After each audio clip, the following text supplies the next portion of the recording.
Sarah sat at the small kitchen table, her hands wrapped around a warm cup of coffee as the soft morning light filled the room. It was one of those quiet mornings that felt heavier than usual, not because of the silence, but because of what it reminded her of. The house that once echoed with laughter and conversations now felt like a place where time simply passed. The walls were the same, the furniture untouched, yet everything felt different since Mark left. He had been her husband for nearly 20 years, and though the end hadn't come with shouting or betrayal, it had come with something worse: indifference. One morning he just said, "I can't do this anymore," and walked away, leaving behind a marriage that had already been falling apart piece by piece. Sarah didn't chase after him. Maybe she was too tired, or maybe deep down she knew he was right. They had turned into two strangers sharing the same roof, pretending that love still lived there. After he left, Sarah learned that loneliness had many shapes: the quiet at dinner, the untouched pillow beside her, the way no one asked about her day anymore. But she wasn't entirely alone. Her son Ethan was still there, 17, kind-hearted, and full of a warmth that reminded her of what love should feel like. He had her eyes and Mark's smile, and even though he didn't say much, he noticed everything. She tried her best to keep things normal for him, cooking breakfast, asking about school, pretending everything was fine. But the truth was, some days she felt invisible even to herself. That morning, as Sarah stood by the counter spreading jam on toast, she caught a glimpse of herself in the reflection of the window. Her hair was messy, her eyes looked tired, and there were lines on her face she hadn't noticed before. She sighed softly. Somewhere along the way, she had stopped caring about how she looked. She used to love wearing bright colors, doing her makeup, putting on perfume, small things that made her feel alive. But now, those little joys had faded away. Just like everything else, Ethan walked in, rubbing his eyes still in his old hoodie. He yawned, grabbed a bowl from the cupboard, and poured himself some cereal. "Morning, Mom," he said, his voice groggy but warm. "Morning," Sarah replied with a faint smile. She turned back to the stove, pretending to be busy. Hiding the weariness in her eyes, a few seconds passed before Ethan spoke again. "You look really pretty today." Sarah froze for a moment, surprised. It had been so long since anyone had said those words to her. She turned around, unsure if he was teasing. But he was just sitting there eating his cereal casually, completely unaware of the storm his words had started inside her. She smiled softly, trying not to let her voice shake. "Thank you, sweetheart. That's very kind of you." Ethan looked up, smiled back, and said, "Well, it's true." Then he went back to eating like nothing had happened. Sarah felt something shift inside her. It wasn't just about being called pretty. It was about being seen. For the first time in a long while, she felt like someone had noticed her. Not as a mother, not as someone holding things together, but simply as herself. That one small compliment carried more warmth than all the months of quiet she had endured. After Ethan left for school, Sarah stood in front of the mirror in her bedroom. She studied her reflection, the soft lines on her face, the gentle tiredness in her eyes. She hadn't really looked at herself this way in a long time. She touched her cheek lightly and smiled a little. Maybe she didn't look like she used to, but there was still something in her, something kind, something strong. On impulse, she opened her drawer, pulled out her favorite lipstick, a soft shade of rose she hadn't worn since Mark left, and applied it. She laughed quietly at herself, shaking her head. It was silly, maybe even unnecessary, but it felt good. For a moment, she didn't feel invisible. Later that day, she went out to run errands, grocery shopping, a stop at the post office, the usual things. But something was different. When people smiled at her, she smiled back. When she passed by a shop window, she didn't look away. Even the autumn air felt lighter. That one simple moment at breakfast had changed her day. She didn't realize it yet. But those small words from her son would become something she carried for years. They would be the spark that reminded her she was still capable of being happy, of being noticed, of being loved even after heartbreak. That evening, Sarah cooked dinner like she always did, but she added a little more effort this time. She made Ethan's favorite pasta and even set the table nicely. When he came home, he noticed right away. "Whoa, what's the occasion?" he asked with a grin. "Just felt like it," she said, smiling. They ate together, talking about his school day, his friends, the college letters starting to come in. He was growing up so fast, and she realized how much of her world revolved around him. She had spent so long giving, worrying, holding everything together, she had forgotten to live for herself. But now, with just one kind word, something had awakened in her heart, a quiet reminder that she was still here, still capable of feeling joy. After dinner, she stood at the porch while the evening breeze brushed her hair. The world outside was calm, the sky turning shades of orange and pink. She thought of Mark, of the years they had spent together, of how love could fade even without cruelty. Then she thought of Ethan, of his simple, honest kindness, and realized love didn't always have to be grand or perfect. Sometimes it was just in the words that came from someone who truly cared that night. Before going to bed, Sarah opened her old journal, the one she hadn't touched since her marriage ended. She wrote a single sentence. He said, "I looked pretty today." It might have seemed small to anyone else, but to her, it meant everything. It was a moment that reminded her she wasn't invisible. It reminded her that even in the quietest mornings, something beautiful could still begin. And though she didn't know it then, this tiny spark, born from her son's innocent words, would be the beginning of something new. A slow, gentle rediscovery of life, of hope, and eventually, of love. But for now, as she lay in bed that night, Sarah simply smiled to herself and whispered softly, "Thank you, Ethan." 'Cause sometimes, all it takes to wake a heart that's forgotten how to feel is a single, unexpected act of kindness. And that morning, those few simple words from her son stayed with her, not just for the day, but for the rest of her life. The following Saturday morning, Sarah woke to the sound of rain tapping against her window. The world outside looked calm and gray, and for once, she didn't mind. There was something peaceful about the sound, like the earth was starting fresh. She had been trying to do the same. Ever since Ethan's kind words, something inside her had changed.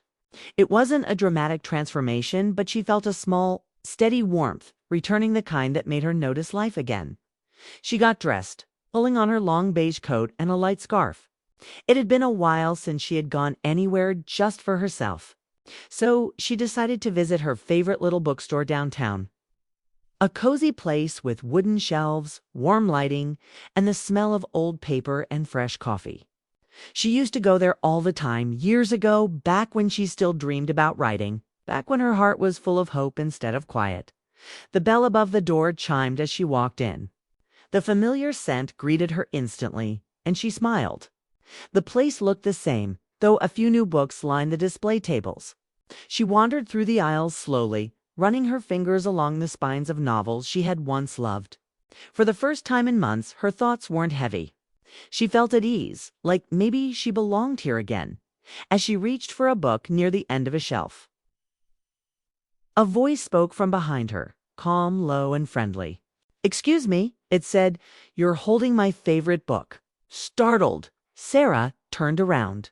Standing there was a man about her age, tall, with short brown hair touched with gray and a kind expression. He wore a navy sweater and a leather jacket that had clearly seen years of use. His smile was easy, not the kind that demanded attention, the kind that made you feel safe. Sarah looked down at the book in her hands, Letters to Tomorrow. "Oh," she said, smiling a little, "I didn't realize it had fans." "Only the sentimental kind," he replied with a light laugh. "It's full of those quiet thoughts you never say out loud." She nodded, glancing at the cover. "That sounds like something I'd like." The man extended his hand. "I'm Daniel, Sarah," she said, shaking his hand. His grip was warm, his presence calm. Daniel tilted his head slightly. "Nice to meet you, Sarah. I promise I won't fight you for the book." She laughed softly, a real laugh, the kind she hadn't heard from herself in a long time. They talked for a while right there between the shelves. He told her he was a high school English teacher, recently divorced, and trying to fill his quiet weekends with something other than television and leftover takeout. She shared that she used to work part-time at the library, but had taken a break to focus on her son. who was finishing high school, their conversation flowed naturally, like two people who had known each other longer than a few minutes. There was no awkwardness, no forced politeness, just an easy rhythm. When he spoke, Daniel looked at her like he was actually listening, not just waiting for his turn to talk. Sarah noticed how rare that was, and it made her want to keep talking. They moved toward the small cafe corner inside the bookstore, where they ordered coffee and sat near the window. Rain continued to fall outside, the sound soft and steady. Daniel asked her about the book she was reading at home, and she admitted she hadn't finished one in months. "I used to love reading," she said quietly, "but life got in the way." He smiled gently. "Then maybe it's time to start again. Some stories are worth coming back to, just like people." Something about that sentence stayed with her. She didn't say much after, just smiled faintly and looked out the window. She didn't know this man, not really, but in his company, she felt something she hadn't felt in years: peace. An hour passed before she realized how long they'd been talking. Time seemed to move differently around him. Softer, slower. She finally stood, saying she should head home before the rain got worse. Daniel stood too and smiled. "It was nice meeting you, Sarah. I'm glad we reached for the same book." "Me too," she said honestly. Before she could leave, he added, "If you ever want someone to recommend you another one, I'm around here most weekends." Sarah hesitated for a moment. Then she smiled and said, "Maybe I'll take you up on that." Us. She stepped outside into the drizzle. Her heart felt lighter than it had in a long time. The world looked the same: gray skies, wet streets, people hurrying by, yet everything seemed softer. She walked slowly, the book in her hand, her scarf brushing against her cheek. She didn't fully understand why she felt so calm, but she did. When she reached home, Ethan was on the couch watching something on his phone. "Hey, Mom," he said casually. "You look happy. What's up?" Sarah smiled, setting the book on the counter. "I met someone interesting today." Ethan raised a brow but didn't pry. "A friend." "Maybe," she said with a shrug, though she wasn't sure what to call it. She went to her room and sat on the edge of her bed, still thinking about the conversation. About the way Daniel had spoken to her, not out of pity or politeness, but with genuine warmth. It had been so long since she had connected with someone that easily. She didn't want to read too much into it. Yet part of her couldn't help but wonder if this was life's way of reminding her that it wasn't over. That night she opened the book Daniel had recommended. As she read, one sentence caught her attention. "Sometimes we don't find people to fill the emptiness. We find them to remind us we were never empty to begin with." The words made her pause. She thought of Ethan, of the kindness that had sparked her change. And now of Daniel, a stranger whose smile had made her believe that maybe, just maybe, she could start again. In bed, she turned off the light but didn't sleep right away. The rain still whispered outside. And her mind replayed the small moments of the day, the laughter, the way he looked at her when she spoke, the feeling of being truly seen. She didn't know if she would see him again, but even the thought made her heart beat a little faster. Sarah had spent years believing her story was over. That love and warmth belonged to a past she couldn't return to. But that day at the bookstore showed her something simple yet powerful, that sometimes new chapters begin quietly, without warning. As she drifted off to sleep, she whispered to herself, "Maybe kindness finds its way back." And somewhere deep in her heart, she believed it. In the weeks that followed, Sarah and Daniel began to see each other more often. It started with chance meetings at the bookstore, then with texts about books, and soon turned into shared coffee breaks and quiet walks by the lake. There was no rush between them, no promises, just two people slowly learning how to feel comfortable again. Sarah liked that about him. He didn't try to impress her, didn't talk too much, didn't make her feel small. With Daniel, silence wasn't awkward, it was peaceful. Every time they met, Sarah found herself opening up a little more. She told him about her marriage, about how it had faded rather than fallen apart. She admitted she still struggled with guilt, wondering if she had stopped trying too soon. Daniel listened with quiet patience, never interrupting. When she finished, he said gently, "You don't owe anyone an explanation for what broke you. Sometimes things just And those words stayed with her. She wasn't used to someone understanding without judgment. In Daniel's company, she felt like she could breathe again. He made her laugh about small things like how he always lost his car keys, or how he once tried to cook dinner for his daughter and nearly set off the smoke alarm. He was kind, gentle, and a little clumsy in a way that felt real. Still, Sarah was careful. Her heart had learned how to protect itself.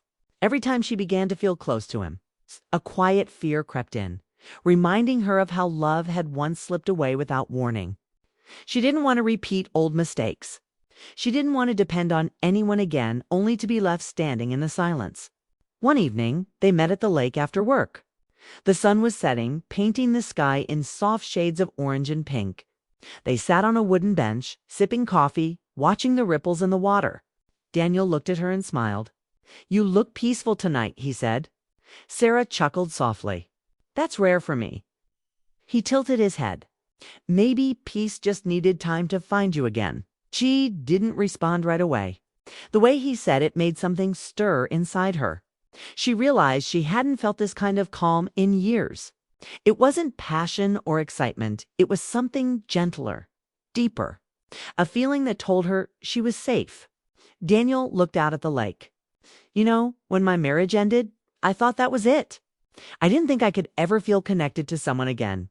But lately, I'm starting to believe maybe second chances don't come in big ways. Maybe they start small, like meeting someone in a bookstore." Sarah turned to him, caught off guard by his honesty. She smiled softly. "Maybe you're right." They sat quietly for a while, watching the last bit of sunlight fade. When it grew dark, Daniel walked her to her car. Before she got in, he said, "Sarah, you don't have to say anything. But I just want you to know I really enjoy spending time with you." Her heart skipped a beat. She wasn't expecting that, though part of her had known it all along. She smiled, her voice barely above a whisper. "I enjoy it too." When she got home, Ethan was sitting on the porch, headphones in, scrolling through his phone. "Hey, Mom," he said, looking up. "You were out late." Sarah smiled, setting her bag down. "Just went for a walk." He studied her for a second. "You've been smiling a lot lately." She laughed softly. "That's a bad thing." "No," he said quickly, smiling. "It's nice to see. I like it." She felt a lump in her throat. He was growing up so fast, more observant than she realized. For years, he had seen her carry sadness quietly, and now he was noticing her healing. That night, as she tucked herself into bed, she couldn't help thinking how much her son's kindness had started all of this. His small, thoughtful words had been the spark that allowed her to open her heart again. Over the next few days, Sarah found herself thinking about Daniel more often.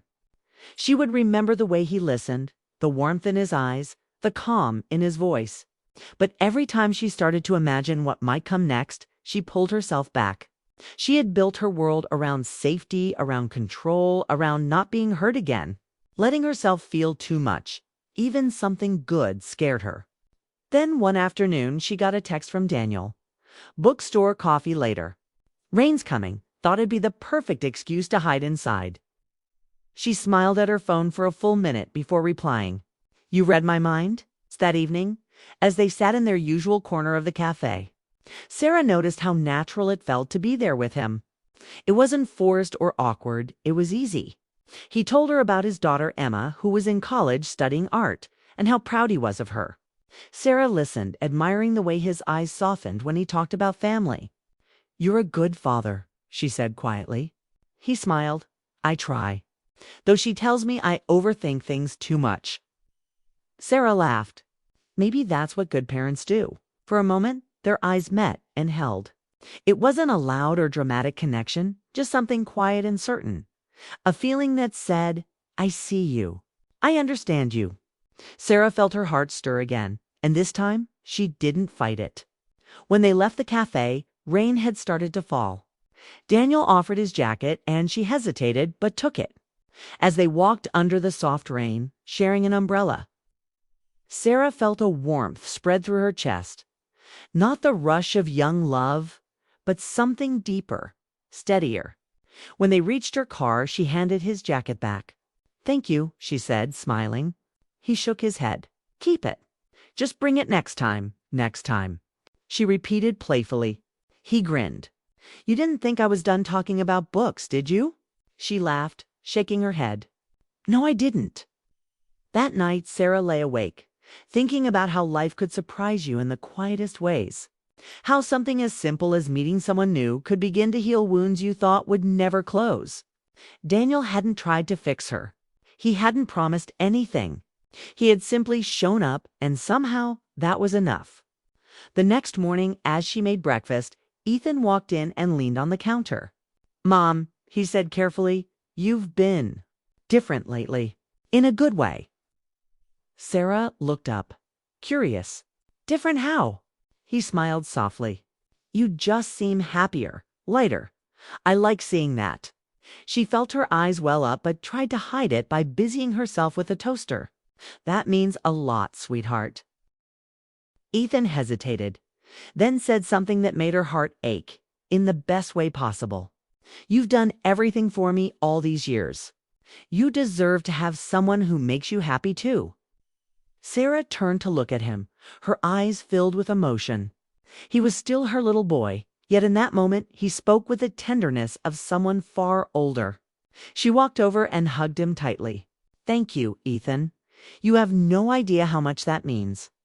That night, as the house grew quiet, Sarah realized that life had given her a gift she never expected. Not just a man who made her feel alive again, but a reminder of the strength and kindness that had always lived inside her and her son for the first time in years. Sarah didn't fall asleep replaying the past. She closed her eyes thinking about tomorrow and the small, beautiful chances it might bring. Winter came quietly that year. The trees outside Sarah's house stood bare, their branches glistening with frost in the early light. But inside, the air was warm, filled with the smell of cinnamon candles and something else, laughter. It had been months since she met Daniel, and somehow his presence had blended into her life as naturally as morning coffee. He came by often, sometimes with a book in hand, sometimes just to help with little things around the house. Ethan had grown used to seeing him around and seemed to like him, which comforted Sarah more than she could say. On a Saturday evening, Sarah was setting the table for dinner. Daniel had promised to stop by and bring dessert. Ethan was helping her, placing plates carefully and joking about how Daniel always forgot something. Watch, he's going to forget the dessert this time, Ethan teased. Sarah laughed, shaking her head. He's been trying hard lately. Give him some credit. Just then, there was a knock at the door. When Sarah opened it, Daniel stood there with snow on his shoulders, holding a pie and wearing a grin. See? I didn't forget this time, he said proudly. Ethan laughed from the kitchen. Guess I owe you an apology, Daniel. They all sat down to eat, the atmosphere light and full of warmth. Daniel and Ethan got along well, talking about music, movies, and life after high school. Sarah sat back, watching them with quiet joy. For so long, dinner had been silent, filled with the sound of forks and knives, but not laughter. Now the house felt alive again. After dinner, they moved to the living room, sitting by the fireplace. Daniel handed Sarah a small gift, a book wrapped in brown paper. Open it, he said with a shy smile. She unwrapped it carefully. It was a new edition of Letters to Tomorrow, the same book that had brought them together. Inside the cover was a handwritten note for the woman who reminded me that quiet hearts can still dream. Sarah's eyes filled with tears as she read it. This is beautiful, she said softly. Daniel smiled gently. You deserve beautiful things. Ethan, pretending to look away, hid his smile. He was happy to see his mother like this, glowing not with excitement, but with peace. It was the kind of happiness that came when someone found comfort after years of loneliness. Later that night, after Daniel left, Ethan helped his mom clean up. The house was quiet again, but it felt different now, alive with warmth instead of emptiness. As they put away the dishes, Ethan said suddenly, You look happy, Mom. Sarah smiled, her heart swelling. I am, she said truthfully. I like him, Ethan continued. Daniel's good for you. Sarah looked at her son, realizing just how grown up he sounded. You think so? He nodded. Yeah, you've been through a lot. You deserve someone who treats you right. She walked over and hugged him, her eyes glistening. "You're the reason I found the courage to let someone in again. You know that?" He pulled back, confused. "Me?" She smiled softly. "It started the morning you told me I looked pretty. You said it so easily, but those words, they made me see myself differently. You reminded me that I still mattered." Ethan looked touched, unsure what to say. "I just said what I saw, Mom." "That's what made it so special," she whispered. That night, when she went to bed, Sarah couldn't stop thinking about how much had changed in a few short months. She had gone from living in quiet emptiness to rediscovering warmth, laughter, and love. Not the kind of love that rushed or demanded, but one that healed slowly and kindly, the kind that made her believe again. The next day, Sarah invited Daniel and Ethan to go ice skating at the park. It had been years since she'd done anything like that. The air was crisp, the ground dusted with snow, and the sound of laughter filled the rink. Daniel held her hand as she tried to keep her balance, teasing her every time she wobbled. "You're doing great," he said with a smile. "Oh, sure," she laughed. "I've only fallen twice." Ethan skated past them, laughing. "You two are slow." Sarah couldn't remember the last time she had laughed that hard. For a few hours, everything felt simple. No worries, no doubts, just joy. Later, when they sat down with hot chocolate, Sarah leaned back and watched Daniel and Ethan joking together. Her heart felt full. It was strange how life could rebuild itself when you least expected it, quietly, like snow falling on an empty street. As months passed, their bond grew stronger. Daniel never pushed, never tried to rush her into anything she wasn't ready for. He simply stayed, showing up, listening, being there. Sarah realized that love didn't always have to be about grand gestures or perfect timing. Sometimes it was just about consistency, kindness, and being seen for who you really were. One evening, as the three of them sat by the fireplace again, Ethan suddenly said, "See, Mom? I told you you'd be happy again." Sarah smiled, her eyes soft. "Yes, you did," she said, her voice thick with emotion. He grinned. "Guess I'm pretty smart," she laughed. "You are." Then, with a quiet seriousness, she added, "You were right in more ways than you know, Ethan. You helped me find hope again. Your words, that small compliment, started everything. It stayed with me, and it reminded me that even small kindness can change a life." Ethan looked touched, but embarrassed. "I didn't do much, Mom." She shook her head gently. "You did more than you think." Daniel, sitting beside her, reached out and took her hand. His touch was warm, steady, the kind that spoke without words. Sarah squeezed his hand back, feeling the peace she had been missing for years settle inside her. That night, when Ethan went to bed, Daniel and Sarah sat quietly by the fire. The room glowed softly, the world outside cold and still. Daniel turned to her and said, "You've built something beautiful here, Sarah. Not just with me, but with your son, with your life. You should be proud." She smiled, tears shining in her eyes. "I'm just grateful. I thought my story was over, but it turns out it was only beginning again." He leaned closer, his voice low and sincere. "Sometimes all we need is one person to remind us that we're still capable of being loved." Sarah looked into his eyes and whispered, "For me, that reminder came from my son." Daniel smiled softly. "Then he's a wise young man." Sarah laughed through her tears. "He really is." The fire crackled quietly, filling the silence with warmth. For the first time in years, Sarah's heart was calm. She wasn't chasing happiness anymore, she was living it. As she closed her eyes that night, she thought back to that ordinary morning months ago, when Ethan had looked at her across the breakfast table and said, "You look really pretty today." She hadn't known then that those simple words would change everything, that they would heal her heart, guide her to new love, and remind her that kindness, even the smallest kind, could last a lifetime.